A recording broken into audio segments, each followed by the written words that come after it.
Hello, fans. It's me, Sportsman Z, Bob Zolke, and I am here to discuss the White Sox, the Chicago White Sox offseason, and maybe a few things that they maybe should do.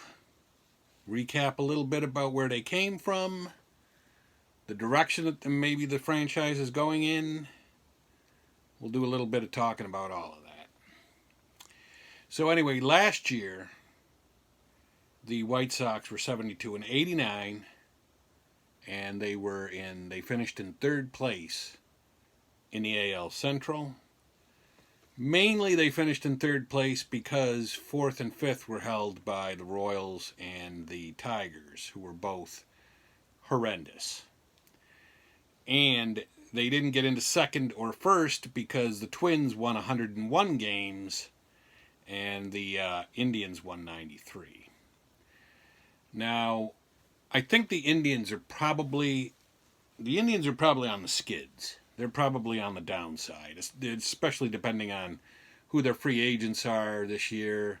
We'll see how that all pans out.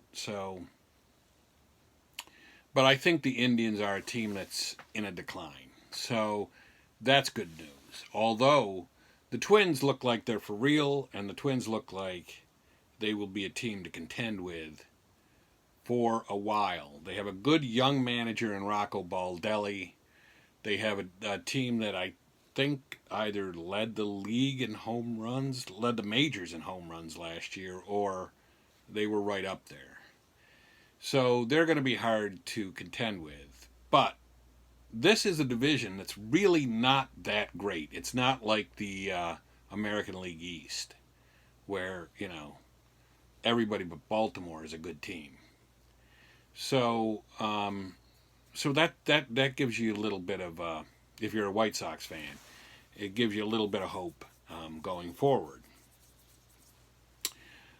We did see some teams some players take some steps forward. Moncada, I think he hit like 315 this year.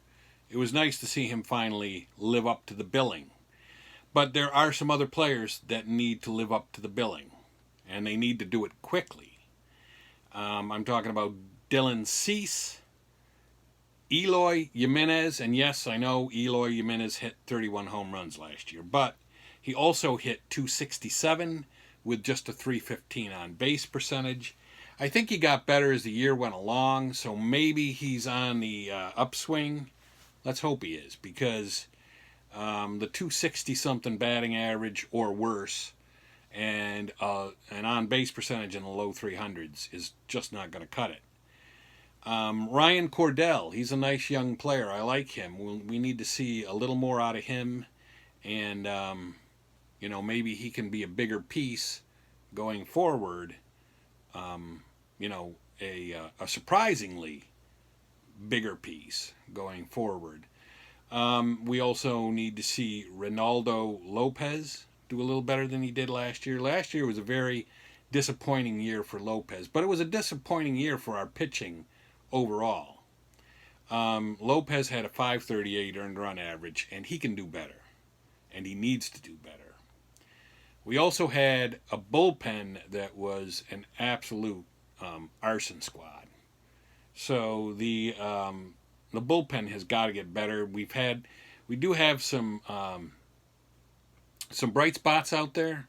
Alex Colomé, Aaron Bummer, and Evan Marshall.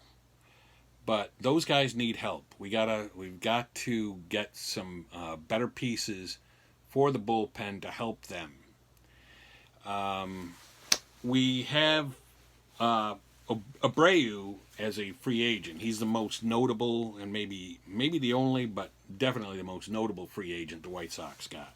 Now, I would recommend re-signing him if they can, but I wouldn't go off the deep end, giving him a huge contract. I'd say if you can get him at a reasonable price, then get him. But he's a first baseman. First baseman generally, in my opinion, and this is my opinion even in Stratomatic and what have you, they grow on trees. You can get a good first baseman that can hit well. So I wouldn't say to break the bank trying to re-sign Abreu. Give it a shot, but I wouldn't say break the bank. And the good thing about the White Sox, at least as far as Abreu goes, is they are not known for breaking the bank for anybody. But they do have to get out of that mode a little bit and go out and sign some good free agent players to make the team better. Mike Moustakas is another possibility. Mike Moustakas has been signing a series of one-year contracts, and hopefully he's starting to see that he's not worth what he wanted to get from the Kansas City Royals back 2 or 3 years ago. And if we can get him at a reasonable amount of money, then I would say, yeah, let's do that too. And then he could be the DH, or he could even play first base. I'm sure Mike Moustakas can play first base. I mean, he probably hasn't done a lot of it recently, but I'm sure he could do it. Or like I say, plug him in at DH. But we've got a lot of DHs. We have a lot of DHs even in the system. So we'll see how that goes. But they, like I said before, they do have to. The White Sox got to spend some money, and they've got to see. And while we're on the improvement thing, Carlos Rodon, I would throw in that too. Now he had Tommy John surgery last year, so he may not be back this coming year, or it may be like late in the year before he comes back. But even when he comes back, he's got to pitch well. The guy has not really lived up to the hype and the expectations that White Sox fans and the White Sox organization, I would think, have for him. So he's got to improve. But like I was going to do, they've got to go out and they got to sign some free agents. They got to go out and spend money. And the White Sox do not like to spend money. And they have got to do that. That has to be part of the formula. If you look at the Houston rebuild, if you look at the Kansas City Royal rebuild, spending money was always part of the formula. Less so for Kansas City, but definitely Houston did it. And you got to do that. You got to go out and you got to spend money, especially if you want to get a guy maybe like Garrett Cole. So the White Sox should definitely be in on Garrett Cole. Now, he said he wants to play in Southern California.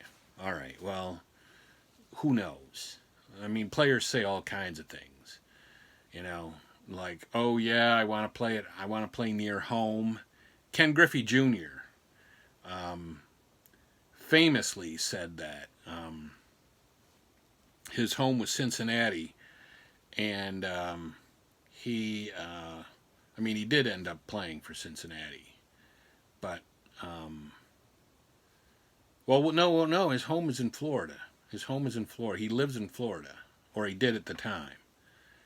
And that's what happened. He ended up signing with Cincinnati, with the Cincinnati Reds, even though he lives in Florida. So, but he said he wanted to play near home. Well, Cincinnati is really nowhere close to Florida. So, players say stupid stuff like that all the time. Players say,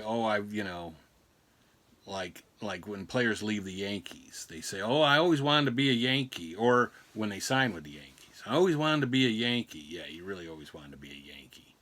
You just want the money that the Yankees are giving you. So we'll see. We'll see how much he really wants to be in Southern California. Because really, what are we talking about? We're talking about the Angels, the Padres, or the Dodgers. The Angels, I would say at best, are a mediocre team. The Padres, at best, are a mediocre team, and at least until they show that they can really play up to the level of, the hype of some of the players that they've acquired. And the Dodgers are a very good team, but do the Dodgers really need Garrett Cole? So, he's got limited opportunity when you're talking about Southern California. But we'll see. We'll see how that goes. But if the White Sox offered him enough money, all of a sudden Chicago would look really nice. So the White Sox have got to spend money. They got to go out. They got to spend money this year. I'm very interested to see if they do that, because the 72 and 89 record of last year is not going to be improved on unless you sign some free agents. The guys that we have in our system, some of them are very good, but they've had injury problems. They've underperformed so far, a lot of them. Moncada only just came around. So, you can't rely on that. So, anyway, that's my take on the... I think a realistic goal for the White Sox this coming year would be to move into second place in the Central. If they could move into second place in the Central and win more than 72 games, they got to do that. Even if they moved into second, but they only won 71 or 72 games, I would say no, that really wasn't sufficient improvement. But I'd like to see them win at least half their games and move into second place in the division. I think that's a realistic goal, and I think it's something that White Sox fans need to see, and I think it's something that the White Sox organization needs to show to its fans. So anyway, that's my take on the White Sox offseason. You can consider this to be kind of like the off-season episode 2, but really White Sox centered. But I want to hear what you guys all think, especially if you're a White Sox fan. Leave a comment below. Let me know what you and if you really are like well versed at baseball all the way around and not necessarily a White Sox fan. What do you think of my expectations? What do you think of what I've said? Here again is my contact information. You've got the Twitter account right there, and the Instagram, and my email down at the bottom. I'm always willing to listen to comments, and I will respond when appropriate. And I'm very interested to hear what some of the baseball fans and especially other White Sox fans out there think and what they expect of their team going forward. But for right now, it's Bob Zolke, Sportsman Z, signing off. Winter of 2019 and hoping for a good 2020 for the White Sox.